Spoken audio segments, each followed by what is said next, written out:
Hello everyone, அனைவருக்கும் வணக்கம். வாங்க பேசலாம் ஆங்கிலத்தில் என்ற தலைப்பில் டே 5க்கான வீடியோ இன்றைக்கி பார்க்க போகிறோம். வாங்க படிக்கலாம். இந்த வீடியோவில் நாம் ஃப்யூச்சரில் இது நடக்க போகுது, இல்லை இது நான் செய்ய போகிறேன் அப்படின்னு சொல்கிறதுக்கு சிம்பிளாக என்ன சென்டென்ஸ் யூஸ் பண்ணலாம் அப்படின்னு பார்த்தீங்கன்னா, அதே போல் எகெயின் சப்ஜெக்ட் வேர்பை வச்சு மட்டும் நம்ம இப்போ பார்க்க போகிறோம். அதுக்கு பார்த்தீங்கன்னா ஐ வில், இப்போ எங்கேயா நான் போவேன் அப்படின்னா, நான் கண்டிப்பாக போவேன் அப்படின்னா I will go. We will go. You shall go. He shall go. She shall go. It shall go. They shall go. இப்போது ஃப்யூச்சரில் நடக்க போகிறத நம்ம சொல்லணும் அப்படின்னா வில் ஆர் ஷால் யூஸ் பண்ணலாம் அப்படின்னு சொல்லுவோம். இப்போது ஐ அப்படிங்கிறது நான் என்னை பற்றி சொல்கிறேன். ஸோ நான் கண்டிப்பாக போவேனா போக மாட்டேனான்னு கன்ஃபார்மாக எனக்கு தெரியும். ஸோ நான் ரொம்ப உறுதியாக ஐ வில் கோ சொல்கிறேன். இப்போ வி அப்படிங்கும்போது அந்த வீலையும் நான் இருக்கேன். ஸோ நாங்கள் போவோம், அப்போ வி வில் கோ அப்படின்னு சொல்கிறோம். இப்போ யூ நம்மளுக்கு முன்னாடி இருக்கவங்களா இருக்கட்டும், இல்லை ஹீ ஷி இட் தேவாக இருக்கட்டும், அவங்க போவாங்க, ஆனால் அந்தளவுக்கு நம்மளை பற்றி சொல்கிற அளவுக்கு உறுதி இருக்காது. ஸோ ஷால் இப்படி நீங்கள் ஞாபகம் வச்சுக்கலாம். இல்லை இது எல்லாத்துக்குமே வில் யூஸ் பண்ணுறோம், இது எல்லாத்துக்குமே ஷால் யூஸ் பண்ணுறோன்னாலும் ஒன்றும் தவறு கிடையாது, நம்ம யூஸ் பண்ணிக்கலாம், இப்படியும் யூஸ் பண்ணலாம். ஸோ ரொம்ப சிம்பிள், அப்படி தானே? சொல்லி பாருங்கள். வில் ஷால் எது வேணாலும் நம்ம யூஸ் பண்ணிக்கலாம்.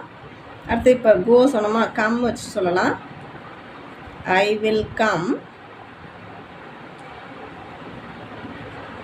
We will come. You shall come.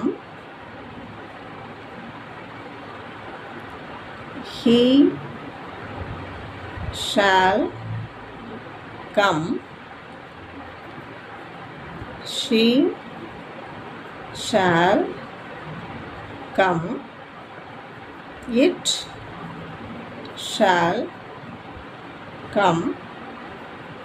They shall come.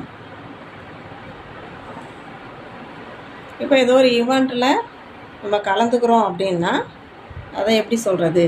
I will participate. I will participate. We will participate.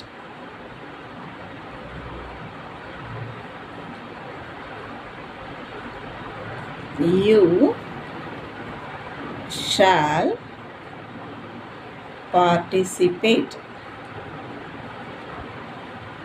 நான் எதுக்கு இதை பிரித்து சொல்கிறேன்னா, நம்ம அதை எழுதும்போதே அந்த ஸ்பெல்லிங்கும் நம்ம கற்றுக்கலாம். அதுக்காக தான்.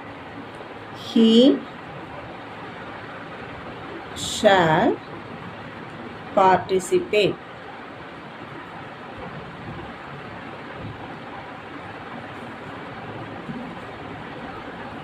She shall participate.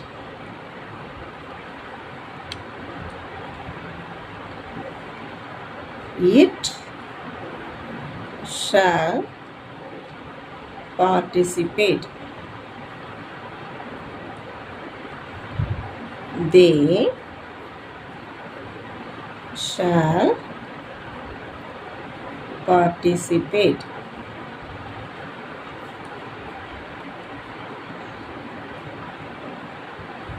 இந்த வீடியோவில் எக்ஸ்ட்ரா என்ன சொல்ல வரேன் அப்படின்னு பார்த்தீங்கன்னா, நம்ம எழுதும்பொழுது வாட்,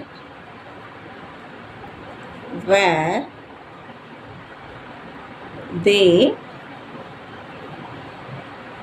even the beginningல the எழுதும்போது பார்த்தீங்கன்னா சிலர் இந்த ஹெச்சை மட்டும் உயரமாக எழுதிடுவாங்க. டபிள்யூவை சின்னதாக போட்டு இப்படி எழுதிடுவாங்க. ஸோ இது தவறு. டபிள்யூ எந்த ஹைட்டுக்கு இருக்கோ அதே அளவுக்கு ஹெச்சோட ஹைட் இருக்கணும். அதே போல் டீயோட இந்த கோடு எங்கே இருக்கோ அதுக்கு ஈக்குவலாக தான் இந்த கோடு இருக்கணும். இதை விட உயரமாக இப்படி எழுதக்கூடாது. அதுவும் ராங். இதையும் இப்படி எழுதக்கூடாது. ஸோ இந்த ஹெச் செகண்ட் லெட்டராக வரும்பொழுது, இந்த வேர்டெலாம் பிகினிங்கில் வரும்பொழுது, இடையில வரும்போது ஒன்றும் பிரச்சனை இல்லை.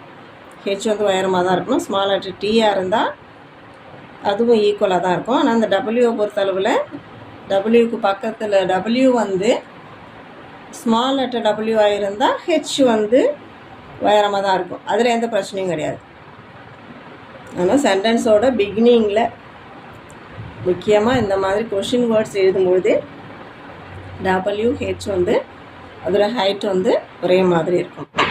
அடுத்து எந்த தலைப்பில் வீடியோ வேணுங்கிறத கமெண்ட்ஸில் சொல்லுங்கள். Thank you and let's meet in another video.